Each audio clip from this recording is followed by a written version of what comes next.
It is opening week in minor league baseball 2026, and the Show Before the Show podcast has returned once more. We are so excited to be with you as the AAA season gets rolling this week. Tyler Mon, Sam Dykstra, Benjamin Hill. Guys, happy opening week. How are you? Happy opening week, Tyler. It's still spring training for my speaking ability, apparently. But yeah, no, things are good. Things are good. The vibes around the MLB office are pretty high right now. It's a good springy day here in New York City. Highs close to 70 degrees. The Mets and Pirates are opening Yeah, baseball kicking here. things off. Yeah, which you always wonder how that's going to go in New York in late March, but a good spring day for it. Obviously, the Yankees and Giants played last night for us. We're recording on Thursday. Yankees with an easy win in San Francisco, and AAA baseball right around the corner. We're going to get into that in a Yeah. second. But it is here in the MLB office, and this is how I want to start things this week with a lot of people are wearing MLB hats. Everybody's trying to get in the mood. They're trying to get in the feel. Tyler, you just went off and I put on just a put on a Seattle hat because Mariners you hat. guys both have yours on. Ben with his hometown Philadelphia Phillies and Sam with his home state Boston Red Sox. Sam also has a very good Red Sox pullover jersey on, which I believe has the 99 All-Star Game logo patch on the sleeve.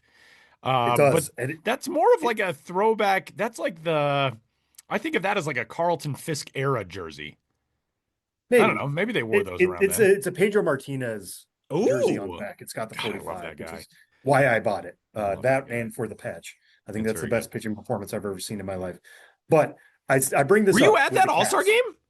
No, not the Oh, I All-Star. was gonna say, wow. I was just watching the Ken Burns 10th inning where they talked about that very performance. So anyway, No. Watched on TV with everybody else, recorded it on VHS because kids, that's what you used to have to do. Is put it on physical tape. But I bring it up because Ben is wearing a Phillies hat, yeah, which is a black Phillies hat with a traditional P. Nothing weird about it. But I another saw a former piece of Pedro content team. the other day that was a debate of what does the P stand for? Is it Philadelphia or is it Phillies? Ben, I'm going to turn it to you as Yeah, our Ben, Pennsylvania I feel native like you here have to and be the the guy. actual Phillies fan for your thoughts on the matter. Yeah, I mean, you want to get technical. I'm not a Pennsylvania native. I was born in Cleveland, Ohio, and lived there until I was almost 2 years old. Moved to Philadelphia just before they won the World Series. And of course, was a Phillies fan. Why am I nitpicking? Doesn't matter. But yeah, I'm wearing a black Phillies hat because there's a band from Philadelphia who I saw open for Sonic Youth in 1995, Bardo Pond, and I got into them through the years and saw them many times over the ensuing decades. And one of the last times I saw Bardo Pond, real heavy psych kind of band, psychedelic. Um, the guitarist was just this Philly dude, and he was wearing this black Phillies hat with a white P. And I was just in the audience, like, I want to get a black Phillies hat. I just like this. So thanks, forget his name, John Gibbons, one of the Gibbons brothers from Bardo Pond, for bringing this hat into my life. But Sam, anyway, you asked an interesting question, and it was weird. I've grew up a huge Phillies fan and had a lot of Phillies gear through my life, and I never thought about what the P stood for. But we talked about it a little before starting this podcast, and I came to split the difference. When they're at home, the P stands for Phillies, and when on the road, the P stands for Philadelphia. That's Okay. that's my take, and I'm sticking to it. Being a uniform nerd and a logo nerd, I am now on Chris Creamer's fantastic website, sportslogos.net, and I am realizing that it appears that the Phillies have never had a logo that actually has like the word Philadelphia in it. Like they've just gone with Phillies. I mean, they had an alternate logo back in looks like the 80s and early 90s that had Philadelphia over the top of like a baseball that has Independence Hall on it also. But for their primary logo, it's just been the Phillies script in front of the bell for a long period of time, which of course used to have like that baseball diamond and outline kind of shape. Yeah, I've never thought about this. I've never thought about this, but I think that's the perfect description. You're on the road, it's Philadelphia, which I wish was it's such a great name for a city. I wish it was a little shorter so it could fit on a jersey easier, because I think that's why they go with Phillies on the road jerseys, because Philadelphia is so difficult to spell out in full force. They should put Phila, like the 76ers do. They should go that route. I don't know. I don't like Phila. No one ever calls it Phila. No, but it's like one of those Philly. weird old-timey abbreviations that they would use in like, a train station back in the day. I was just thinking train station. I could see it Yes. on the board. Yes. Yeah. Yeah, it has its uses, Phila. It is a good abbreviation, but I just didn't grow up thinking like Yeah. using that or associating with it. Yeah. My early days as a Phillies fan, it was not the, kind of more classic P they adopted in 1992, but when I was a little kid, it was Yeah. the maroon pinstripes and how would you describe that Yeah, P? how would you The describe that P? It's sort of like it's almost like it's like paint you know, going into like a drain because there's a baseball in the middle of it that almost looks as though there's like a swirling like a whirlpool action in that old P and that's a great logo. Yeah, I loved it. And so they wore that through 1991. And then in the late 90s, maybe around 99, 2000, my friends and I discovered thrift stores. And I just, every time I go to thrift stores, especially in the Philadelphia area, I was always on the lookout for old logo Philadelphia Philly stuff. And it was fairly hard to find. And it was always such a great thing when I could find it. And I went to the Hall of Fame with my dad in like around the year 2000, and I got a fitted hat of the old logo. Oh, And I was that's like, good. wow, you can't find this anywhere. I had to go to the Yeah. Hall of Fame in one of those like super hyper collectible stores to find that. And of course, now I was just ahead of the curve in my nostalgia for that. It was too early for nostalgia for most Yeah. people in the late 90s when I was like, I want to find the old logo. Now it's everywhere. But also it was important to me. I was in, college. So it was important for me to be cool. Like Yeah. I'm not like regular Phillies fans with their current logo. I like Exactly. the yeah. Believe I don't know anything about that, says the guy with Denver Zephyrs hats on his wall. I tossed on a Seattle Mariners lid. Your friend and ours, Ryan Roland Smith, he will be on Sunday Night Baseball on the call with Jason Benetti as one of the local analysts for the first Sunday Night Baseball of 2026 and the return to NBC. So our good pal, if you got a chance to tune in to me and Ryan on some World Baseball Classic broadcasts, I threw on the M's lid to support him. But this is what opening day is all about, man. This is the deal. You get to be excited for the kickoff to a new season, and it is not just at the major league level, but at the minor league level as well, where the 2026 campaign is nearly underway. And as we welcome you in to this week's episode, that is what we are set to preview on this week's episode of the Show Before the Show podcast. Benjamin Hill, Ben's Biz Banter is presented by Circle K, the official convenience store of minor league baseball. And Ben, everybody jumps straight in AAA. Friday, all 30 teams will get this thing rolling, which is very exciting. Give us the overview of AAA opening day. Yeah, we have a week or the better part of a week where the AAA is the only game in town from a minor league baseball perspective. And March 27th, opening day. This is the earliest minor league baseball or AAA opening day since the Pacific Coast League kicked things off also on March 27th in 1951.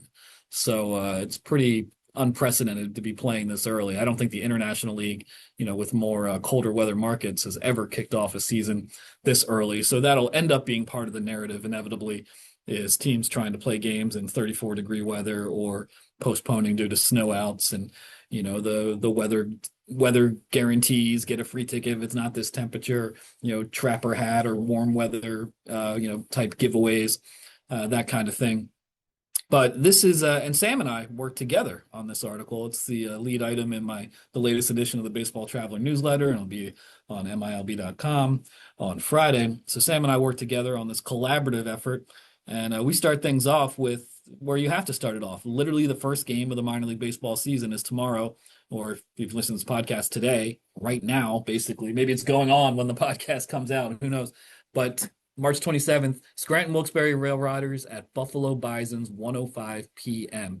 And the Bisons, for the last several years, have made a point of hosting like the first game in all of minor league baseball with that 1:05 p.m. start. They will be the only game in town for that like 3-hour window until the next game starts. So if you want to literally watch the first game of the season, 1:05 p.m. The Bisons report that they've been a team since way back in the 19th century. We talked about that last week, Tyler. The Bisons report that this is their earliest game by date in their long, long franchise history. They do have the 50-degree guarantee, and if the first pitch temperature is below 50 degrees, fans can redeem their ticket for a future game. Yeah, Sam is it's not showing looking me good.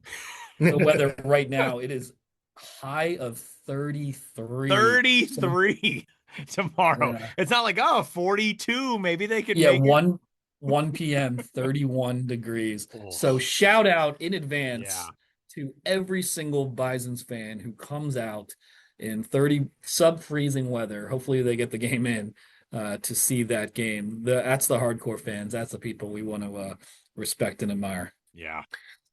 And just to throw out somebody to watch in that game, that'll be 6'7" outfielder Spencer Jones, the number 6 Yankees prospect, second in the minor leagues last year with 35 homers. Some people thought maybe there was an outside shot of him competing for an outfield job. Obviously, them bringing back Trent Grisham and Cody Bellinger pushed him out of that. This will be the year. This will be the proving ground for Spencer Jones. No more excuses, right? Like he's somebody who has to make a good amount of contact, not a ton of contact, but he strikes out a lot, he whiffs a lot, but he brings that power. He's going to have to get that into more manageable levels to really push for the Bronx. I'm sure he's going to make his debut at some point this year. Injuries happen. He's athletic enough to play center field, but it's always going to come down to that power for Spencer Jones. So maybe he's somebody who could help Yankees fans, Rail Riders fans, and the Bison's folks in attendance stay warm by providing some firepower there.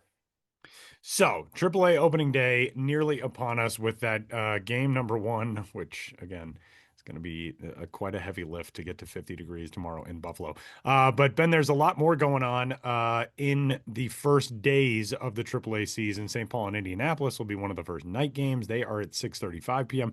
That's a big one from a baseball perspective because the top prospect in baseball, Connor Griffin, will be on that Indianapolis roster to get the season underway. So that is a point of excitement for Pittsburgh Pirates fans. St. Paul is going to be loaded as well. What else? What else are you keeping an eye on for the start to this AAA season? Yeah, I mean, Indianapolis, that'll be the debut of their new uniforms. That's a team that has been in the same location and team name since 1902. The new uniforms, have all sorts of nods to the long, long franchise history, and they did work with the Miami Nation of Indians of Indiana on that look as well. So it'll be interesting to see that. And of course, that's the uniform that you will see Connor Griffin be playing in. Then we have on March 28th, this is Saturday, big game for Phillies fans and the Phillies organizations. We got the Toledo Mud Hens at the Lehigh Valley Iron Pigs, and starting for the Iron Pigs in their second game of the season will be Zach Wheeler making a rehab start. He is recovering from is it Thoracic. thoracic, yeah, like Jurassic Park. Thoracic outlet decompression surgery. He had a rib removed for that as part of that surgery. He now keeps that rib in a jar in his closet, he revealed during the offseason. And great minor league tie-in here. The Iron Pigs have a rehab rib concession special where you can get ribs at the game in honor of Zach Wheeler having his rib removed. And that won't exactly be an easy assignment either It's because ridiculous. I know that is perfectly Lehigh Valley too, having been there last year with some of their offerings, especially in the meat department. But going up against Zach Wheeler and the Iron Pigs will be the Toledo Mud Hens.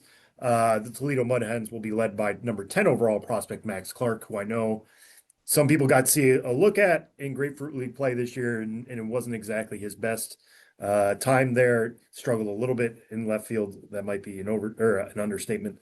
Typically a very, very good defensive center fielder. Somebody who made a lot of good adjustments last year to get more power into his game. He's always had good discipline, makes good swing decisions. Somebody I expect to be helpful to the Tigers by midseason. Maybe we'll see how things go, but he's absolutely a five-tool prospect. That's why he's number 10 on the MLB Pipeline Top 100. He'll be making his AAA debut this weekend. Obviously, Kevin McGonigal, we'll talk about in a later segment. Skipping over AAA altogether, Max Clark working his way up more meticulously, but this will be really exciting to see what he can do when he doesn't have that pressure of being in big league camp and he can really settle in. And I think, we'll see him take off in ways that'll put this spring training well behind him. We also have a lot of food things that will be making their 2026 debuts, including in Memphis, Tennessee, where the Memphis Redbirds will be debuting the Heavenly Hot Dog Buffet, which is a hot dog buffet in which you can choose from 21 toppings, which could evidently result in 2,097,151 unique combinations. That's a lot. That's a lot for the hot dog world. Are we ready to trust people with that much hot dog topping power? I mean, yeah, 2 million combinations is a lot. I hope someone attempts to try them all. We learned about this kind of math, or at least I did last year, with the Hub City Spartan Burgers and their burger bar at the ballpark that had 102 rotating toppings, and so their combinations got up into the it was like 9 million, just an inconceivable number. So this one is a little more modest, only 2 million combinations at the Memphis's AutoZone Park at their party deck, the Heavenly Hot Dog Buffet. But I think that's a pretty cool add to the ballpark to just have a daily hot dog buffet, and you can go wild, create your own sort of combination. And since we're on the topic of food, it's not in this article we wrote, but Albuquerque Isotopes have a great slate of new concession items this year, including this like piggy waffle that's like a sweet and savory combination that has meat on the waffle. Actually, I have it. Scroll down for me for a second, Sam. I have to have my assistant Sam scroll down here. He's the young one on this podcast, so we make Sam do all the technical things, just Yeah, like our yeah, parents who would call us for all of their solutions. That's Sam on this podcast. There you go. yeah. The Isotopes have a piggy waffle sandwich, a Belgian waffle with sweet and spicy pork burnt ends, chocolate whipped cream, and sweet potato waffle fries. So check that out if you're in Albuquerque this season. Another one that I want to mention is they have hot diggity dog popcorn, and it's just popcorn with hot dog slices on it. Yeah, I didn't like put too breaded much. and Like bread. fried hot dog slices. Yeah, I don't know if they're breaded or just like crisply Yeah, maybe cooked. just like dipped in the, yeah, maybe it's not a breading. I don't know. Yeah. But that is a good one for sure. And yeah, I want to go back also to just the world of promotions. We talked about the Zach Wheeler's rehab start, resulting in a rehab rib special in in a in Lehigh Valley. And then we have in Jacksonville, a team I always like to shout out for doing ridiculous promotions. March 31st. Well, let me ask you guys this. How do you pronounce the word Crayon? I go back and forth on this. I really Oh, don't know. I feel I like growing up, I said crayons. yeah, I think I said crayons. But a lot of people Well, go crayon. yeah, so I've always said crayon, but it's crayon or crayon night or crayon or crown night or crown or anyway, March 31st in Jacksonville. It's basically their how do you pronounce crayon promotion. And they will be quizzing fans throughout the game on how you pronounce crayon, March 31st. Huh. I always just Okay. said crayon. And if that doesn't float your boat, 2 days later, April 2nd is the Jumbo Shrimps Fantasy Football Punishment Night, where they're inviting league losers to come to the game so they can be publicly humiliated in some form or That's pretty fashion. good. That's a pretty good promo. And one of the many reasons I don't do fantasy sports anymore because I got way too used to being the last place finisher. We got a ton of fun stuff coming up in AAA opening week. Sam, what is the thing that you're most excited about? What are you fired up about to get this thing rolling? Well, I think just games that matter again, right? Like so much of what we talk about all spring training and so much of what I talk about as a prospect writer in the off season is about what these guys could do. And now we get games in which these actually matter, right? Like I'm not going to get overblown by anything that happens this weekend unless it's, for example, Joshua Baez, who was our guest on last week's episode, who was talking about how he could take off this year, and then he hit, I think, a 412-foot homer in the spring breakout game, merely hours after we recorded. Um, unless something crazy, crazy happens in terms of data this weekend, I'm not going to take too much away from it. But it's just nice that we're getting games that matter, and especially at the AAA level that has ABS. We're going to get data on all these guys. It's all going to be public. You can check that out at home. You can follow along at Baseball Savant, just as you would a major league game. So that's what I'm most excited about is just getting these guys out there and dropping all the qualifiers. That it's spring training. Oh, these guys are just trying out some stuff. Oh, that doesn't matter. No, these are games now. Like this is when you show off how good you are. And you give us data to talk about and stuff to follow. And even if it's like, he went 0 for 4 with 4 strikeouts this weekend. Well, why did that happen?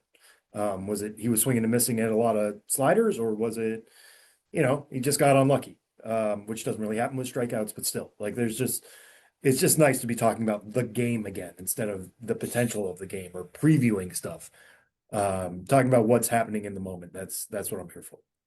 We are ready to roll for AAA opening day here in 2026, and pretty stoked to get this thing back up and running here for the new campaign. Benjamin Hill, who you can find, of course, at Ben's Biz and at the Ben's Biz on the various social medias. Ben's coming back a little while later on. He's got this week's dude for Name That Dude. Thanks, Ben. Thank you. And did we say it? This has been Ben's Biz Banter presented by Circle K. We sure did. The official convenience store of minor league baseball. That's Benjamin Hill. Well, there's a bonus mention for Circle K. Thanks, Ben. Thank you.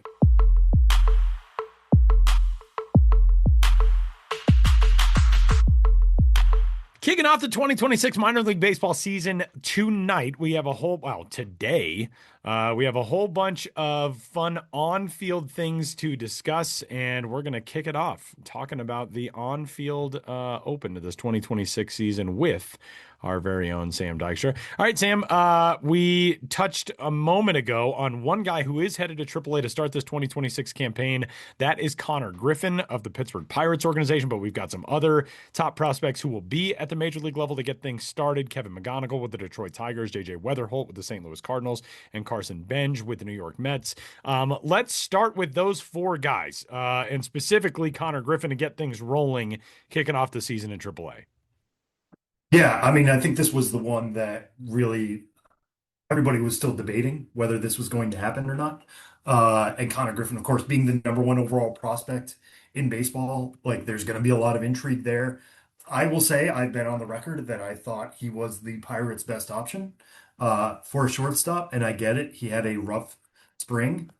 He only batted 171. He struck out 13 times, only walked twice in 16 games. Did have the 4 homers. So of the 7 hits he had, 4 of them were homers, 5 of them were extra base hits. So he slugged 488. It was the power that we've always been super excited about from Connor Griffin. Just the hit tool was a little bit lagging in the Grapefruit League. I get it. 16 games, not a huge sample, but a decent 146 plate appearances. I still think he is their best option, but I get the argument here that he is somebody who is very limited to upper level experience, very few games above the A ball levels, never mind double A. And I will also give him credit for this quote that he gave to Jason Mackey, who's writing for the Pirates and MLB.com these days. I try to find the positives as much as I can. At the end of the day, this is still a promotion for me. I haven't played above double A. This is still one step closer to reaching my dream of playing in the big leagues. I think that's the thing that gets lost in this. Hearing about this with some other prospects of like, oh, hey, this guy was really good at double A, and you guys have a hole at this position. Should you plug it in? A lot of front office folks have told me, they told others, AAA exists. Like it is there. It is an important step for some guys if there are holes in their swing or if there's something they need to fix. We saw this last year with Jonah Tong, right? He only got 2 AAA starts, went up to the majors, and was inconsistent. And his ERA was above 7 for the Mets. He's going to open this year back up in Syracuse. He's actually going to be Syracuse's opening day starter. If you want something to look forward to Friday night for Syracuse, I believe they'll be in Worcester. But I think with the Pirates, as much as they believe, like, hey, if we have a 26-man roster of like our 26 best players, Connor Griffin's on that. But also, Connor Griffin is a future superstar for us. We don't want to push him onto the roster just for the sake of being on the roster. Like, if this screws up his development, that's not good for the Pirates long term. It's not good for Connor Griffin long term. And the other thing I'll throw out there is that there have been reports, including by our own Jonathan Mayo, that there have been talks of an extension, right, with Connor Griffin, a long-term extension, I believe, into the 9 figures, which would be a huge number for somebody, like we said, with very limited upper-level experience. And for the Pittsburgh Pirates, that's a massive deal. Yeah, he gets a lot of money before he's made his major league debut. They lock down somebody who could be an absolutely generational superstar for them. As we stand here now on March 26th, that agreement has not been signed. It's not been agreed to. The extension does not exist. Would things be different had he signed the extension? I can't tell you. I can't tell you. He could still technically be optioned. Right now, he's not on the 40-man roster. So it's just a reassignment to minor leagues, to the minor league camp. Would it be different? I don't know. Maybe it would have been. I don't think this is the Pirates necessarily pressuring him to sign an extension by sending him to Indianapolis. I think it's just somebody they really believe in, and they believe, and lots of people in baseball do too, if he tears it up at AAA like we all expect him to, he'll be up in short order anyways and contributing to a Pirates team that I think is going to be a wild card sleeper in the National League. Obviously, they're trying to make the most of their window with having Paul Skeens there. It's going to be a very deep rotation. Bubba Chandler, who I think gets lost in the sauce a little bit, could be a very, very good number two for the Pirates. They don't want to waste that time either, but they want the best possible version of Connor Griffin to come up. So, yes, I still think he's somebody who could help out defensively. He can help out with his speed. He's going to run into some pitches that he can send a long, long way into the Pittsburgh night. But for now, it's going to be at Indianapolis. Indianapolis, Paul Skeens opened there a few years ago, right? They know how Yeah. to handle a generational superstar. I'm sure that a lot of people in that area are going to be very excited to get a up close and personal look at Connor Griffin. And I remember a few years ago going to Indianapolis and watching Paul Skeens start there and waiting to interview him after one of his starts, and just the line of people coming to get his autograph. And we were told, Paul's going to sign everybody before you're going to have to wait. And you grumble with that as a journalist, but you understand. And he was signing for everybody. Connor Griffin, not to put this on his shoulders, and who knows, maybe if you go, he's got something else going on. But knowing the makeup of that guy, it would not shock me if he's the same type. He wants to make as many fans as he can, and is extremely polite and all that type of stuff. So I do super just excited. want If you're to in the Indianapolis area, go check him out while you I can. do just want to jump in again and touch on what you said a second ago about AAA existing for a reason. That does feel like something that's gotten very lost in prospect development. And I think especially from the fan point of view, that's gotten lost of like, well, prospects don't need to go to AAA anymore. Triple you just jump them straight from AA to the big leagues and everybody's fine. But there is a reason why that last level is so important. That finishing school for prospects is really important for a lot of guys. And obviously we're in a very cynical time where I think people mostly just look at, the way prospects might start a season in AAA and they think, it's a service time manipulation. It's the Chris Bryant situation all over again. It's different nowadays, how teams handle that. But I do think there is some legitimacy in teams saying, no, we want to see this guy at that final level in minor league baseball. And, for somebody like Connor Griffin to say, no, this is still a promotion over where I was last year. I haven't seen anything above AA, save Major League Spring Training games. That is, for a lot of players, an important way to finish off their development before they get to the big leagues. And we've kind of fallen into this era where people, I think, just assume, well, AAA is just where the bitterest guys who can't make it at the big league level are, and it's not really a developmental level anymore. It's more of just a reserve level. But I think it's kind of cool to see a guy going to AAA because he wants to be challenged there, and his organization feels like he should be challenged there first. Yeah, and even if you view it as a reserve level, which I wouldn't, because there are Yeah, going to be too many guys, and we'll talk about them here in a second, who are like legit prospects. Every game is a tryout. right. Every game is an opportunity for you to prove that you are major league ready.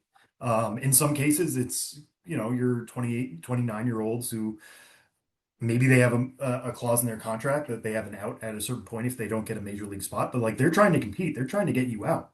They're not trying to just show they have stuff. They're trying to post results that is going to show to the 29 other teams too. They are not in it just to develop. Like they are in it for jobs. And that's a tough environment for Connor Griffin, who, I haven't seen all the AAA rosters yet as we sit here now, but he's only 19 years old. Like he's going to still be 19 until April 24th. Like he's going to be the youngest guy there, and he's going to be going up against some veterans who have major league experience, know how to get major leaguers out. And if he dominates AAA like we expect him to, again, that's a quick hook. That's a great opportunity for him to turn things around and prove why, not necessarily that he should have been in Pittsburgh all along, but why he is the number one overall prospect in baseball. All right, Sam. Well, let's go to the big league level where, as noted, Kevin McGonigal, JJ Weatherholt, Carson Benj among the most anticipated guys to be kicking off this 2026 up at the big club. Yeah, all three of these are top 20 prospects overall for us. Kevin McGonigal is the number two, right? And he is somebody without AAA experience. But I will say about Kevin McGonigal is that he is the best hitting prospect of the decade. And he's got a skill set that I am pretty certain is something that can translate at each stop. He's got extremely good swing decisions. He doesn't expand the zone much. When you watch him hit, it's geared at the right angles. He does an especially good job of lifting and pulling the ball and hitting it hard in the air. It's exactly how you would design a hitting prospect, except for the fact that he's 5'9". Like you would want him to be a little bit bigger, but still, because of those angles and because of the quality of contact and how he manipulates the barrel, he's somebody who's got 60 power, which is not something you would expect when you look at him. But he's going to threaten 20 plus homers, maybe in 25 to 30 at full maturity. And then if he's hit batting 300 every year, like I think he's absolutely somebody who could be a multi-time batting champion. And not in a way like Luis Ariz, right, where you're trading a lot of power for contact and just putting the ball in play for the sake of it. No, there's going to be some thump there too. The biggest question coming into camp for him was on the defensive side. Obviously, Gleyber Torres accepted the qualifying offer. A lot of people kind of expected him to switch over to second base. He's even said his idol growing up was Chase Utley. Here's more Phillies talk. There's been a lot of Phillies talk on the podcast today, but like growing up in the Pennsylvania area, he wanted to model his game after Chase Utley. But Gleyber Torres blocking second base for another year. They tried him out at shortstop. They tried him out at third base. As we sit here now on opening day, he's going to be starting at third base. But I expect him to flip between the two. It was exactly equal in terms of the innings played for him at shortstop and third base this spring. So we'll see how things work out for him on that line. But he did a lot of work. He looked a lot more, I don't want to necessarily say explosive, but better at shortstop than I saw him in the Arizona Fall League last year, where he was working a lot with Alan Trammell, obviously franchise legend and special assistant for the Tigers, on his defense, knowing that that was the last thing that he needed to sew up. JJ Weatherholt, saw him in last week's spring breakout game. Obviously, the thing that stood out to me there was that he had a lot of really good professional at bats, just laying off pitches outside the zones. Tough that stuff that was tough to spit on, I would think, for everybody else playing in that game. And that's also something that stood out to me all spring is that normally I think when you're a prospect, and maybe we saw this a little bit with Connor Griffin, and you want to prove yourself, you want to prove yourself by putting the bat on the ball. You want to show evaluators, your manager, your coaches, front office people, what happens when you swing it. Except JJ Weatherholt didn't do that. He was like, I'm not going to hurt myself by like swinging at bad pitches just to show that, oh, maybe I can hit that as a double into the gap. He took a lot of walks early on. He posted a really solid on base percentage. And to his credit, he is now the opening day leadoff hitter for the St. Louis Cardinals. He's going to be playing second base. Obviously, Mason Wynn has shortstop on lock for the Cardinals. They traded away Brendan Donovan. They've created a few avenues for him. He has some third base experience. I think he's best fit up the middle. He's an above average runner. He's got a strong arm. And that's a really exciting double A partnership for the Cardinals with Wynn at short, Weatherholt at second. Now, you wish Wynn would hit a little bit more. You wish Weatherholt would be a little bit better of a defender. But I think that's something they can build around at this time right now, where so much of St. Louis is planning for the future under Hein Bloom. So plugging in JJ Weatherholt, we'll see how it goes. He's another guy. I think we put a 65 grade on the 20 to 80 scale in terms of his hit tool. It's above average power. It's not plus like it is with McGonigal, but he's going to be somebody who's absolutely going to be a contender. I think right there with Alec Burleson to be the best hitter in the Cardinals lineup this year, from beginning to end, and maybe even improving as he goes along and sees more major league quality pitching. He'll be in the mix for rookie of the year, I think. Just the fact that he is starting out this year, and that because he is on the opening day roster, that would put him in place to win the Cardinals a prospect promotion incentive pick, which is another key piece for them as they continue to rebuild. So don't want to overlook that. And then on the Mets side, they are starting against the Pirates today. Carson Bench will be in right field, batting eighth. Now, he is not like JJ Weatherholt, right? He doesn't need to be the leadoff hitter. He doesn't need to be the big guy in the lineup. He can be somebody who, I don't want to say floats in the background, but like he can do other things. He is a former two-way player out of Oklahoma State, just like Nolan McLean. Now, McLean went the pitching route, Ben just going the hitting route. Looked like somebody who could be a plus hitter last year. This spring, it was a lot of ground balls. It was a lot of balls hit the opposite way. Sometimes hitting evaluators look at that as like, oh, well, he can shoot it the other way. That's good. That's a good thing to have in your bag. I think you would rather see him pull the ball a little bit more just to get a little bit more of that power. He didn't homer this spring. That's a little bit of a cause for concern. But again, he's an above average runner, can really move out in the grass. He's got a strong arm that he retains from his pitching days. There was even some consideration, I think, before they got Luis Robert Jr., that he can maybe be the center fielder for the Mets. You put him in right field. They actually moved Juan Soto to left. And I wrote about that in a piece this week that Juan Soto, after moving to left field, talked about it in a press conference saying, well, the prospect is supposed to be big time in right field. He didn't say Carson Bench's name, but everybody knew who he was talking about. Like Carson Bench is somebody they can make space for. It's a lot above average tools. We'll see where the power is going to come around to be.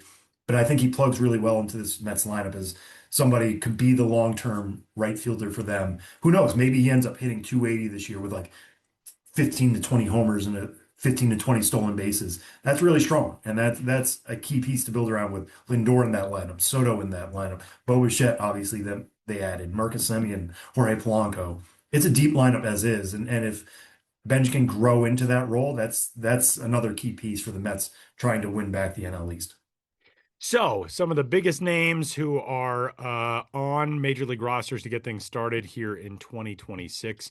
All right, Sam, we have touched on a little bit of what's going on at AAA, but there are a whole bunch of other top prospects at the AAA level. And you guys, you, along with Jim Callis and Jonathan Mayo, have a great piece up at MLB Pipeline. One prospect to watch at AAA from each team in Major League Baseball. So if you were a fan of any squad in the big leagues, you've got a prospect to watch. Who are some of the highlight pieces in this who we haven't already touched on? Yeah, a couple names I'll just throw out real quick as I'm scrolling through the story. Obviously, Peyton Toley with the Boston Red Sox got a little bit of time last year with the Red Sox. There's still some debate, I think, in some circles of like, is he a future reliever? But the quality of the fastball is just so good. He's somebody who can touch 101 and gets really, really good extension at 7.5 feet. So it's almost like the ball is playing closer to 105. Connolly Early is the prospect who broke camp with the Red Sox, but I wouldn't be surprised at all if Peyton Toley's right behind him. Carlos Legrand, there's been some debate about what his name is this spring. It's Carlos Legrand. He's opened a lot of eyes. He's throwing pitches up to 103. So if you really like velocity, it's certainly there for him. He was signed for only $10,000 out of the DR in 2022. Spent last year between high A and double A, struck out 33% of the batters he faced. He's another guy like, is it more than velocity? How is the slider going to work? How's the cutter, the changeup? He's got to answer some questions in his first trip to AAA. But I think the velo there certainly stands out. Travis Bazzana, Tyler, who I know you know well, will be heading up to AAA. I think some people thought maybe he was a dark horse to make the Cleveland lineup out of spring. Uh, I also see somebody when we ranked him 20th overall in the top 100. Like, how can you do that? He only batted 246 last year. He had no oblique strain. Like, it's pretty clear that he was affected by that for much of 2025. Healthy now. I think there's plus raw power in there. It's still a really, really good hit tool. If Cleveland's going to do big things this year, and it seems like year in and year out, they're right in the thick of it, to the surprise of many across the game, Travis Bazzana is going to play a pretty big role for them. So keep an eye out on that. We mentioned Max Clark earlier. Walker Jenkins, somebody else from that same draft as Max Clark, will be heading up to AAA St. Paul. He'll actually be part of the Saints lineup that I think might be the most interesting play.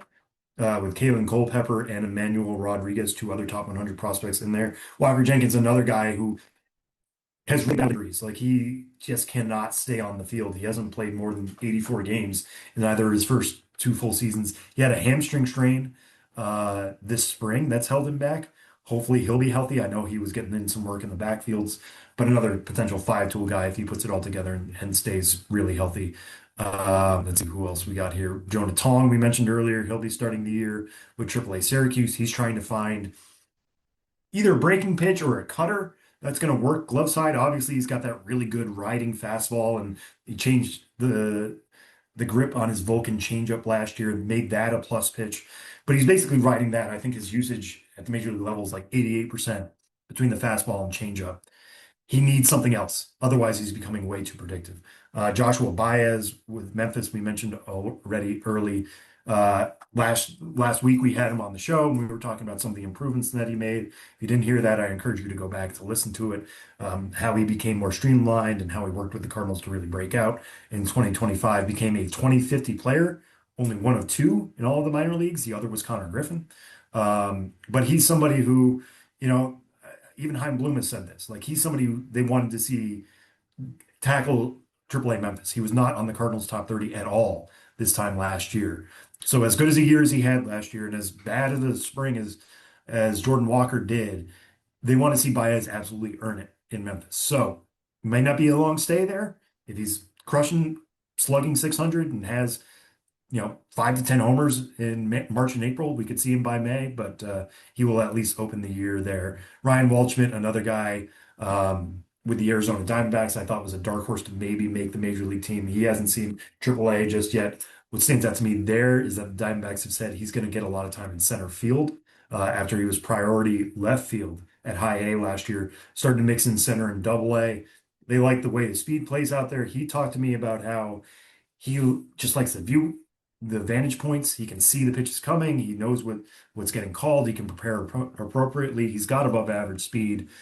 So could work out pretty well there for him. And the other one I'll throw out real quick is just Bryce Eldridge, who I think a lot of people thought could open the year in San Francisco, obviously with his massive size and killer power. He just has, I don't want to say similar contact issues to Spencer Jones because he's much younger and doesn't have the college experience, but he does have a lot to prove that he needs to put the bat on the ball more. He struck out a lot last year. There was a lot of whiff in his game, but he might have the best power in all minor league baseball. So heading to the Pacific Coast League, we could see some monster numbers out of Bryce Eldridge. And if that even happens a little bit, I think the Giants, if they want to stay afloat in the NL West, will have to turn to him pretty quickly. All kinds of good stuff up at the site at MLB Pipeline right now. And all right, Sam, you've got listed on our show outline today MLB predictions. And I know you dropped some MLB predictions yesterday on social media. What are we diving into?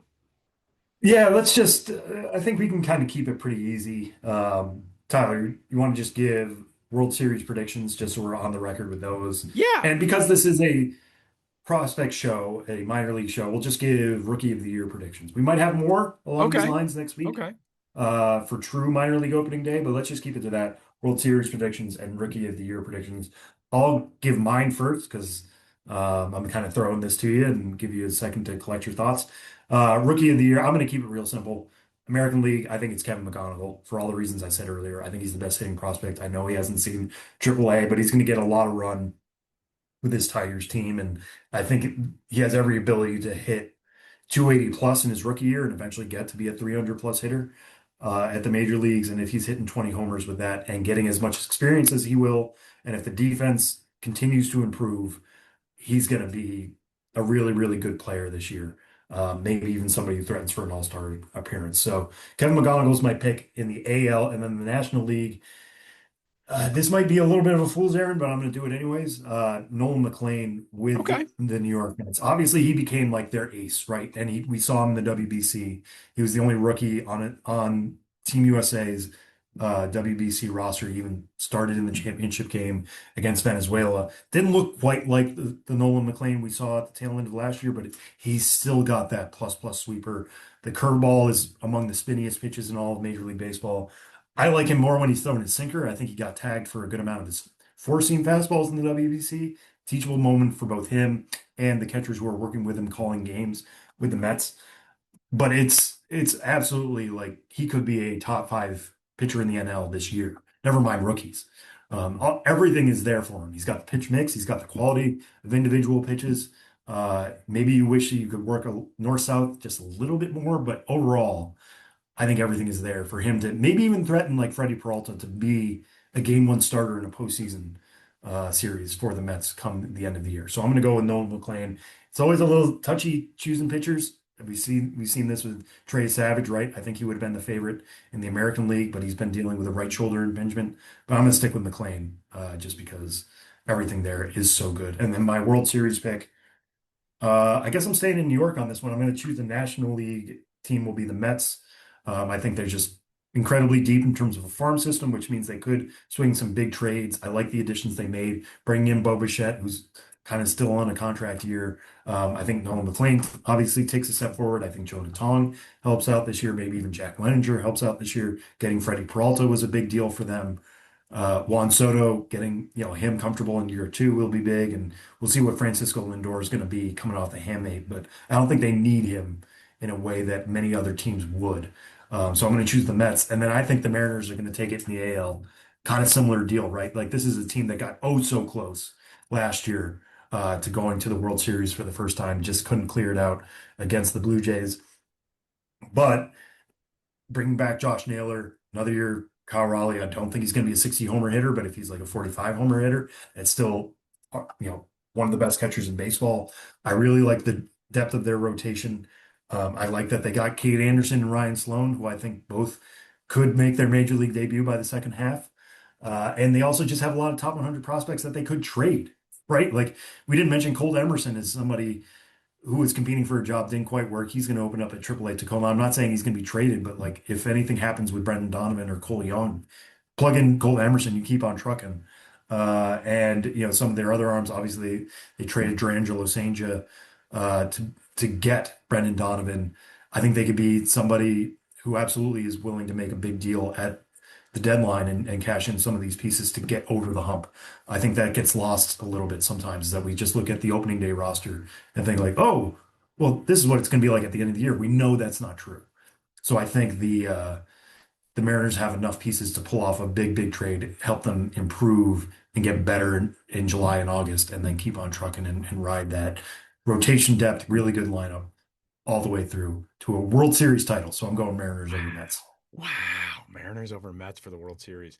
Okay, I'm gonna give you my rookies of the year. And it's funny that you bring up a guy who I was going to pick as a shock rookie of the year winner, and that is Colt Emerson of the Seattle Mariners. I know that the pathway might be challenging to get him regular major league at bats. I don't know, man. Maybe something happens and Colt Emerson's in the lineup on a regular basis, making a big impact. I'm gonna go with Colt Emerson. And I think I'm also gonna go with JJ Weatherholt on the other side for the St. Louis Cardinals. The Cardinals are in desperate need of a good story, it feels like, over the last several years. And JJ Weatherholt is a guy who just seems so primed to break out as that dude. He's an outstanding young talent and a guy who's going to be really fun to watch. So those are going to be my two rookies of the year selections. But for the 2026 World Series, I am going north of the border. I think the Toronto Blue Jays do it this year. I think there's a very good chance that we see another Blue Jays Mariners American League Championship Series, which I would love, but I think the Jays are going to do it. And I don't want to pick a rematch of last season in the World Series, so I'm going to go with like a weird pick, and I'm going to go with the Chicago Cubs. The Cubs, sort of return to being a fun, good contending team. I think faster than a lot of people expected. And let's how fun would that World Series be? If you had Toronto against the Cubs, you got Wrigley and the ivy turning red in fall, and all of the beautiful things that you love about seeing an iconic old ballpark back in the World Series.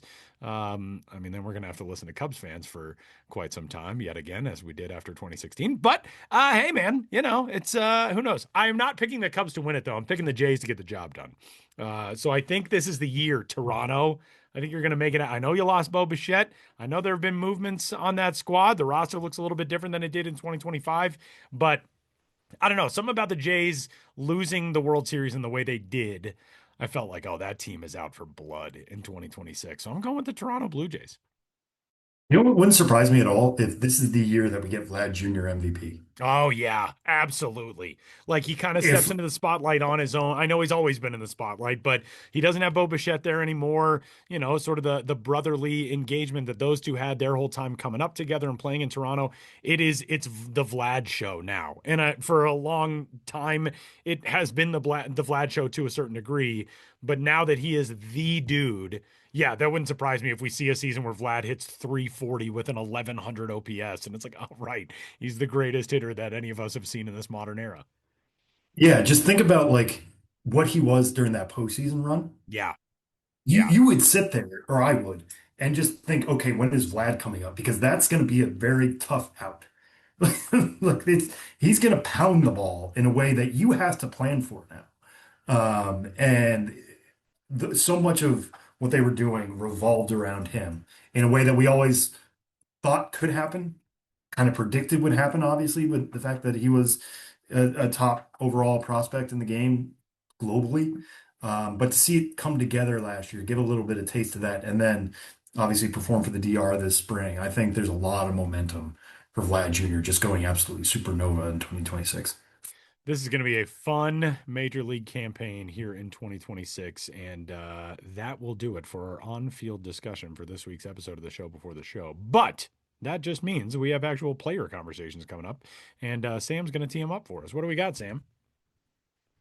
Yeah, so first off, we're going to talk to top 100 prospect and Royals catcher Blake Mitchell. Blake Mitchell is somebody who actually at this time last year wasn't playing at all. He was dealing with a hamate injury, which has been a constant theme of spring across a few different organizations. He Yeah, actually broke the right kidney bone this really last is year. like the spring of the hamate bone problem. What is the deal with that?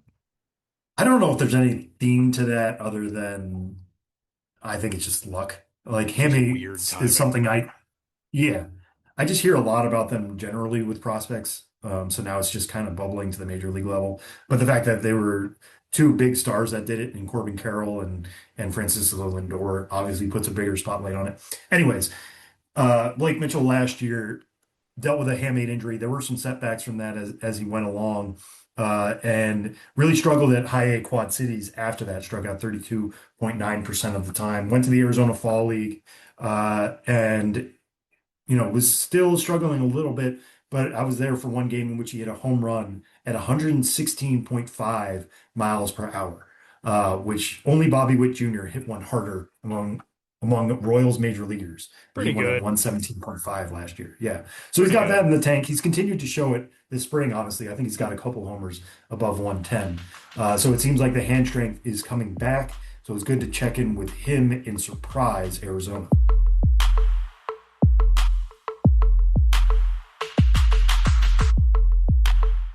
All right, Blake, let's just start with comparing this spring training to the last one. Last year, you had the broken hamate pretty early in the spring. What is it like just to go through a healthy and basically normal spring training this time around? Yeah, it's been fun so far.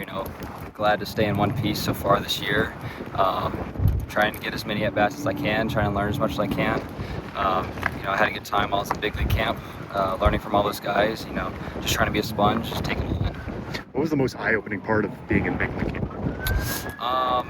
I would say just the way Sylvie goes about his business, seeing what he does to stay on the field every single day and just be available. Truly eye-opening because he puts in a lot of work. What is something that he was doing in that work that stood out to you most and you tried to translate over to your side? Yeah, I feel like he's just here at the field all day, every day. He's like one of the first ones here all the time, always just doing whatever he can to stay on the field, keeping his body right, in the cold tubs, whatever you can do in the training room to always stay out there and be available. Yeah, and coming off this offseason, you got to play in the Arizona Fall League. What was the focus of your offseason after getting that extra time there?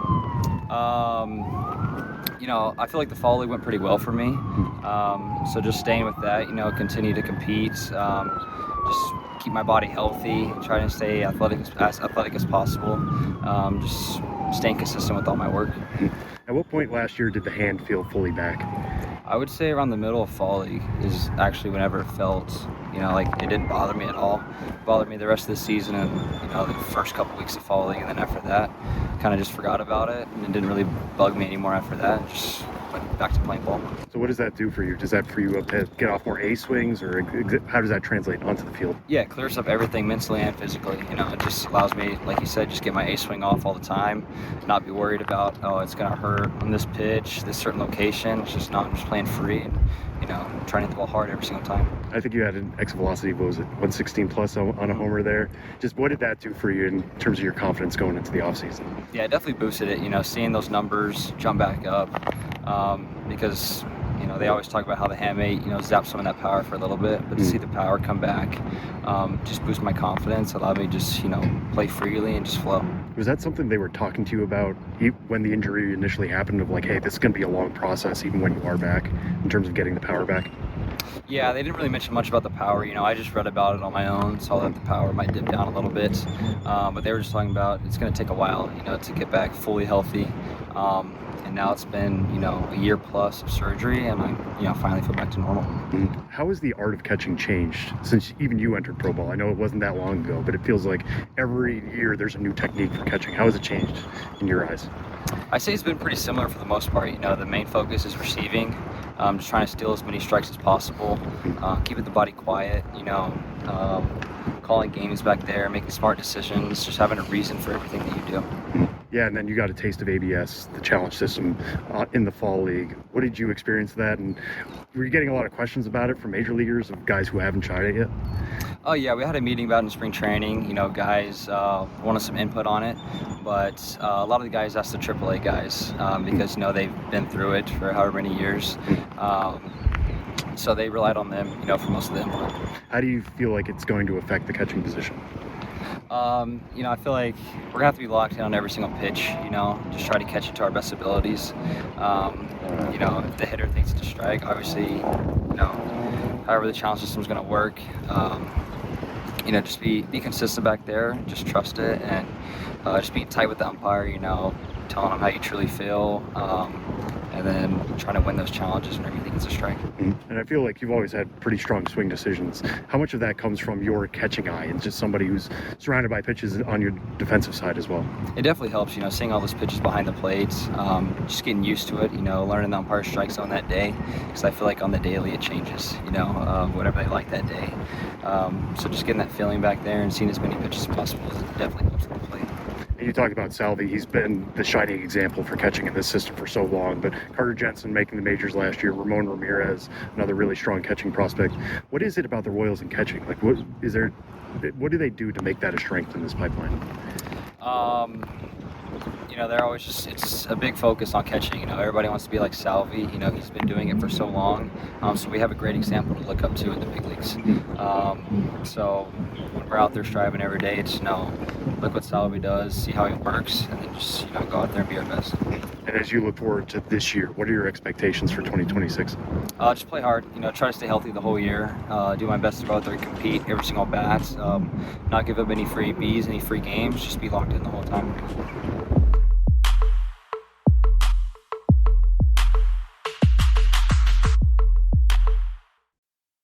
This episode is brought to you by Indeed. Stop waiting around for the perfect candidate. Instead, use Indeed sponsored jobs to find the right people with the right skills fast. It's a simple way to make sure your listing is the first candidates see. According to Indeed data, sponsored jobs have 4 times more applicants than non-sponsored jobs. So go build your dream team today with Indeed. Get a $75 sponsored job credit at Indeed.com/podcast. Terms and conditions apply.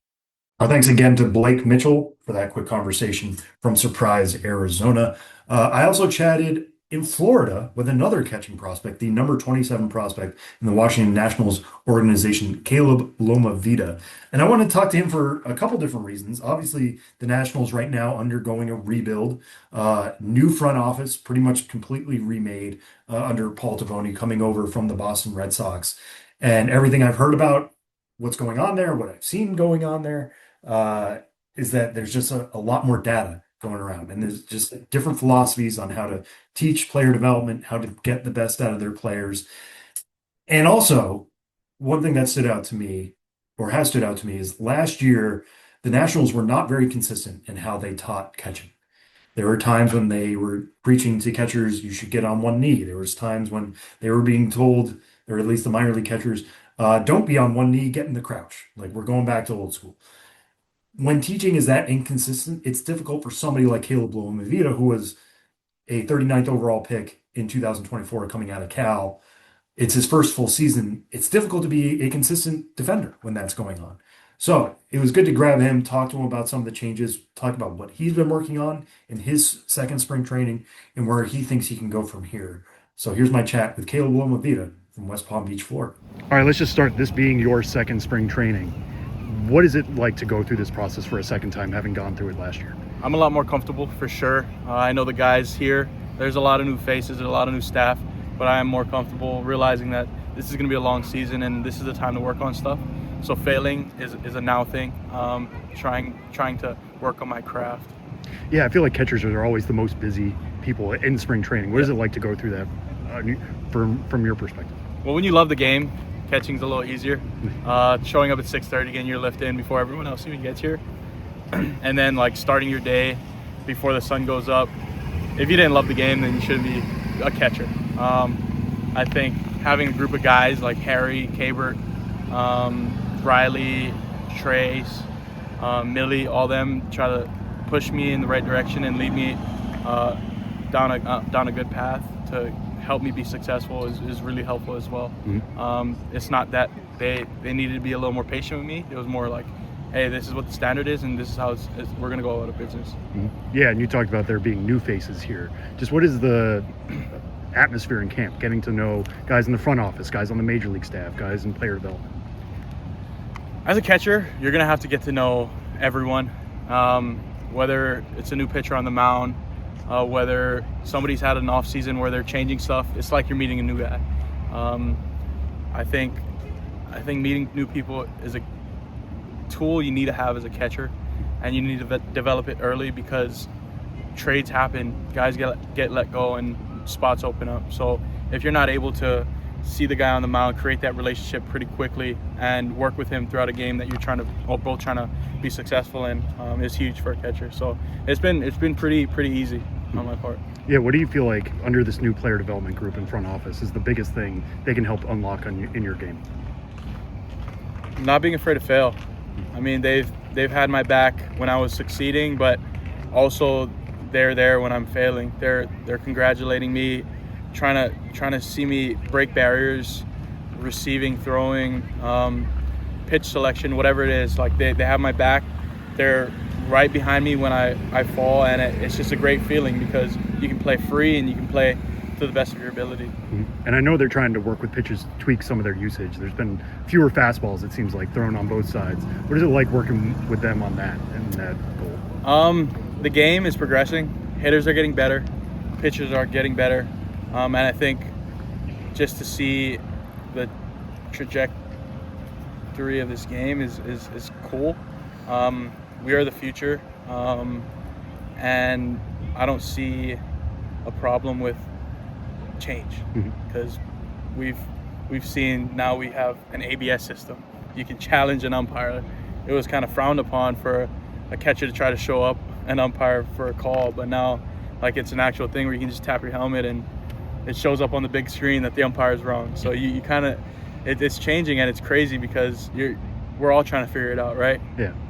How do you feel like just the art of catching has changed in your 2 short years in pro ball?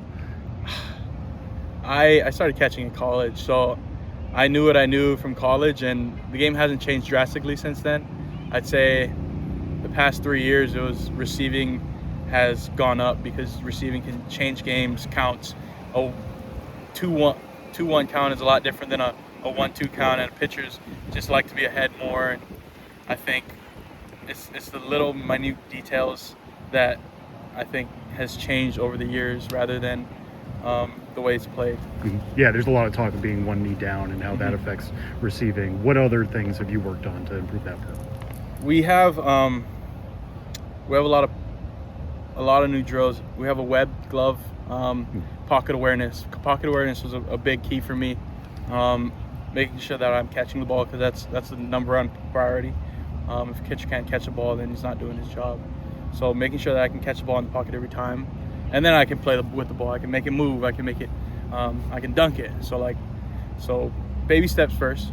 Perfect the things you can control, and then get a little saucy with it. Yeah, and you got to touch AA last year. What did you learn about yourself as a hitter there, and how are you prepared to build on that going back to the upper levels? I learned that my hits are the pitches that are pitched. I used to, coming out of Hawaii, you kind of just, you want to swing at everything, and you want to just hit every ball as hard as you can. But as I'm going on through my pro career, it's hit it when it's in a good spot. It's not you're not going to hit everything. Guys are too good nowadays. Guys throw 99. Guys have sweepers that move 40 feet, it feels like sometimes, in the box. So having a good pitch to hit, and having a good selection and being ready to hit is what I've learned the most. Yeah, and I've heard the Nats really emphasize swing decisions. How is that something you're able to work on away from games? The traject. We've got this really cool thing. I think it's really expensive from what I've heard, but it puts me in uncomfortable positions, because I'm facing Garrett Cole every day. I'm facing Doval every day. I'm facing Dustin May was in the cage today, and like, to be comfortable with a guy like that on the mound, it makes backfield games a lot easier, because that's the best of the best in the world. And I think the more you put yourself in uncomfortable situations, the more you're going to be able to succeed in situations in the future. Yeah, and how does your knowledge of catching, having to work with pitchers every day, inform what you do as a hitter? It goes hand in hand, right? You don't want to overthink the game too much when you're hitting, and you also don't want to overthink the game too much when you're catching. I have my own plan. That doesn't mean that if Connor Griffin ever steps in the box, we're going to have the same idea when we're hitting. So we're going to reflect our pitchers' strengths, and I think our pitchers' strengths are really strong. We have a good staff this year, and they've been great so far, and I've loved working with them. And all the adjustments you've made going into year 2 now, what are your expectations for 2026? My expectations are high because I'm expecting myself to step up to any challenge.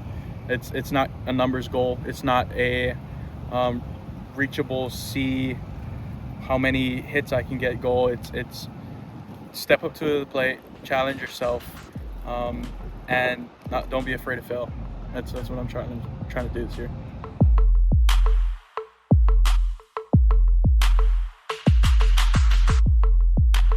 Final segment of the first episode of the 2026 Minor League Baseball season is here, and it is time for this week's edition of Name That Dude, in which one of us has a dude from baseball seasons and years past, and the other guys try to name that dude. And Benjamin Hill is this week's dude knower, which makes myself and Sam Dykstra the dude guessers. Ben, the floor is yours and the dudes. All right. I'm doing this off my phone today. All right, I got it. We got a guy, a dude, native of Des Moines, Iowa. Very solid city filled with a lot of solid people, including this dude. And he was drafted as a teenager out of high school in the 4th round of 2005 by the Rays. He started his professional career with the Princeton Rays in the land of the talking mascot Roscoe the Rooster. He kicked things off in the Appy League at the age of 18 in 2005. The Hudson Valley Renegades were then a Rays affiliate, and he spent 2006 there, 2007 in one of the final seasons in Columbus, Georgia, before it returned last year in the form of the Clingstones. But he was a member of the Columbus Catfish and the South Atlantic League in 2007, methodically working his way up. Spent part of 2008 with the Vero Beach Devil. Vero Beach, by the way, was the last professional team known as the Devil Rays. They kept that name for a season or two after the Tampa Bay just went to Rays. But he spent 2008 between Class A advanced Vero Beach and the Montgomery Biscuits, who remain the Rays AA affiliate to this day. 2009, Montgomery, and then AAA Durham. 2010, Durham, and that season he makes his professional debut with the Rays and spends 11, 12, 2013 with the Rays into 2014 with the Rays, then spends 2015 with the Diamondbacks, 2016 and 2017 with the Phillies. During the 2017 Phillies, he goes to the Orioles, then 2018 and 2019 with the Nationals, and that wrapped up his career at age 32. Key piece of information I'll now give, unless you guys have a guess right now, is that Tyler? I don't have a guess right now. Sam, do you have a guess right now? Yeah, I don't. He was a pitcher and a starting pitcher. And when he debuted in 2010, that was he spent a lot of that season in the minors, but established himself right from the jump, 4-0 with a 3.47 ERA in 10 games in his rookie debut year. Then a member of the Rays starting rotation, pitching 29, making 29 and then 31 starts each in 2012 and 2013. 13 and 10, 10 and 11, 12 and 10. He went Rays, Phillies. Yeah, and so sorry, big part of Rays, the Rays D-backs? then one season with the D-backs Rays, in D-backs. in 2015, and then Phillies in 2016 and 2017, Orioles, and he was like a starting pitcher. He pitched 232 games in the major. 224 of those were starts. Finished with a record of 76 and 75. I'm trying to think of like the starters of that era for the Rays. Like it's not David Price, it's not Matt Moore. Who else was on those It is not, staffs? but he was a prospect type as I recall. Is it like Matt Garza? Not Matt Garza. He spent quite Not a Yensi good amount- Brazaban? No, he spent a good amount of time in the minors, but because he was 18, he was still only when he started his professional career. He was still a young man when he broke in and pretty much for good at the age of 20. Jeremy Hellickson. Ding, ding, ding, ding. Oh, Jeremy Hellickson. Wow, good pick. Jeremy Hellickson for like the last 3 minutes, and I'm like, I don't know, man. I think he played later than that. Oh, that's stupid. Wow. Yeah. Incredible. Good work. Good work, Yeah, Sam. and good guess there. And I picked Jeremy Hellickson specifically because it's opening day in Major League Baseball, and I'm sure you guys have your own version of this. People listening have their own version of this. Is that you remember opening day games just because it's opening day more than you remember other games. So I like the random memories of just a guy who did something on opening day. So when Jeremy Hellickson pitched for the Phillies 2016 and 2017, he wasn't, he was a decent starter, but it kind of speaks to how the Phillies were in the weeds at that time. He was their opening day starter in both the seasons he was with the Phillies, 2016 and 2017. And in 2017, he started, and this will literally never happen again. He started against the Reds. He pitched 5 innings, allowed 1 run on 6 hits, and got the win in a eventual 4-3 Phillies win.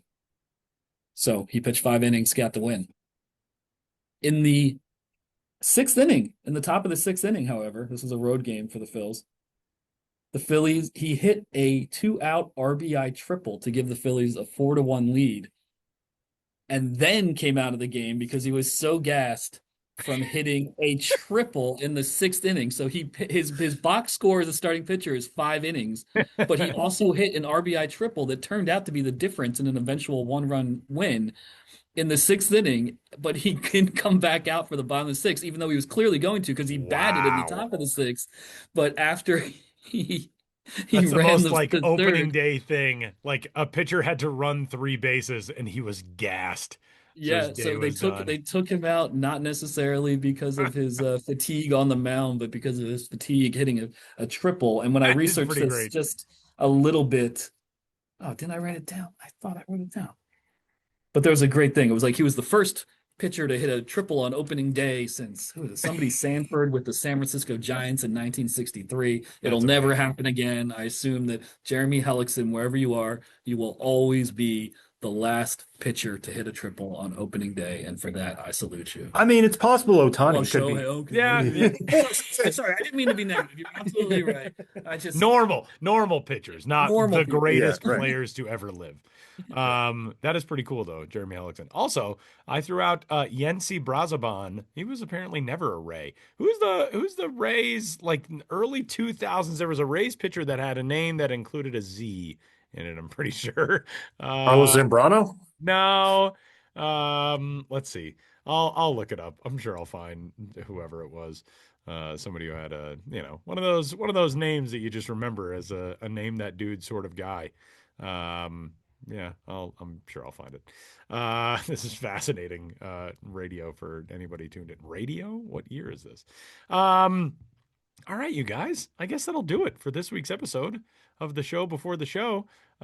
It's never easy wrapping up these episodes because we enjoy talking to you all so much, but we get to return next week and talk about all kinds of fun stuff. DeJuan Brazelton is who I'm thinking of. Good job. DeJuan Brazelton. Next week we got so much more. We're diving in. Everything is we're off and running, man. The 2026 minor league baseball season is here. And for Benjamin Hill and Sam Dykstra, my name is Tyler Ron. Thanks for hanging out with us on this week's episode of the Show Before the Show, and we'll catch you next week.